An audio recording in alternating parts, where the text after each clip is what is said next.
Hey there fellow Grey Mains, in this video I'm going to show you how to get the riding attire in Crimson Desert. First things first, head to this side of the map. This spot is at the horse racing minigame, north of Deminis. It's this elliptical race circuit on the map near Golden Plains. All you need to do is participate in the horse racing, get 3 consecutive wins, and defeat the champion. Defeating the champion rewards you with the riding attire.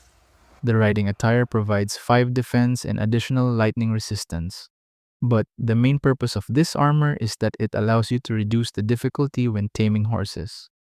This is an extremely useful gear if you're having a hard time taming all the 3 legendary horses in the game. It also has an ability called Whip. If you press B, Cliff will use a whip to strike in the general direction where he's facing. It doesn't really do any significant damage but just adds additional feel to the attire. And that's how to get the riding attire in Crimson Desert.